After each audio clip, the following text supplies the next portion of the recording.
पश्चिम बंगाल चुनाव के लिए भारतीय जनता पार्टी ने अपना चुनावी घोषणा पत्र जारी कर दिया है। कोलकाता में आयोजित एक कार्यक्रम के दौरान गृह मंत्री अमित शाह ने चुनावी घोषणा पत्र जारी किया। इस घोषणा पत्र को पार्टी ने भरोसा पत्र नाम दिया है।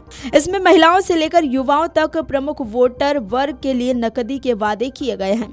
इस मौके पर अमित शाह ने कहा कि ये संकल्प पत्र बेरोजगार युवाओं और महिलाओं को एक नया मार्ग दिखाएगा। उन्होंने कहा कि टीएमसी से त्रस्त बंगाल अब परिवर्तन चाहता है। लेफ्ट से परेशान जनता ने ममता दीदी को मैंडेट दिया। उन्होंने तीसरा मैंडेट भी प्राप्त किया, लेकिन जिन आशाओं के साथ जनता ने ममता बनर्जी को जनादेश दिया था, सरकार उन पर खरी नहीं उतरी है। गृह मंत्री अमित शाह ने कहा कि ये संकल्प पत्र भरोसे का है, ये सोनार बांग्ला के निर्माण का भरोसा है। उन्होंने कहा कि इस भरोसे के आधार पर रचनात्मक रूप से चुनाव में जाना चाहते हैं। अमित शाह ने कहा कि मुझे भरोसा है कि बंगाल की जनता हमें 5 साल के लिए सरकार बनाने का मौका जरूर देगी। अमित शाह ने कहा कि हमारी सरकार घुसपैठ को लेकर जीरो टॉलरेंस की नीति पर आगे बढ़ेगी। पश्चिम बंगाल की जनता को भरोसा दिलाना चाहता हूं कि पूर्ण बहुमत की सरकार बनाइए। हम घुसपैठियों को बाहर निकाल देश और बंगाल को सुरक्षित बनाने का काम करेंगे। उन्होंने आगे कहा कि बकाया डीए भुगतान सुनिश्चित किया जाएगा और सरकार बनने के 45 दिन के भीतर 7वें वेतन आयोग को लागू किया जाएगा।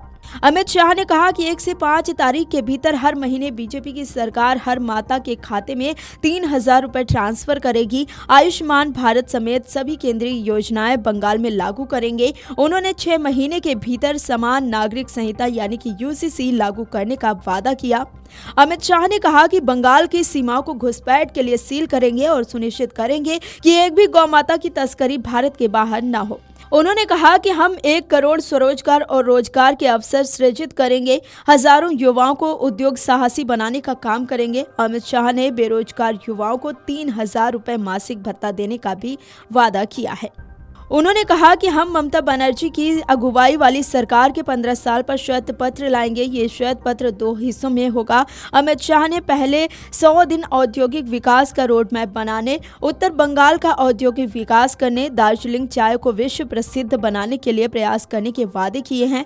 उन्होंने कहा कि सीमाएं सुरक्षित करने के लिए बाड़ लगाने को बंगाल सरकार हमें जमीन ही नहीं देती है, हम ये सुनिश्चित करेंगे। अमित शाह ने कहा कि नदी नालों में पेट्रोलिंग की व्यवस्था करेंगे। उन्होंने आगे कहा कि भ्रष्टाचार समाप्त करने की दिशा में कदम उठाएंगे। माफिया राज समाप्त करने के लिए समयबद्ध रोड मैप बंगाल की जनता के सामने रखेंगे। अमित शाह ने बंगाल की संस्कृति को पूरे देश में फैलाने का वादा करते हुए कहा है कि हम एक वंदे मातरम म्यूजियम बनाएंगे, ग्रेटर कोलकाता बनाएंगे। उन्होंने कहा कि पुलिस सहित राज्य की सभी नौकरियों में महिलाओं को 33% आरक्षण बीजेपी सरकार देगी। वीडियो डेस्क अमरउजाला.com। अगर आप ये वीडियो YouTube पर देख रहे हैं तो हमारे चैनल को सब्सक्राइब कर बेल आइकन दबाएं और Facebook पर देख रहे हैं तो हमारे पेज को लाइक करें।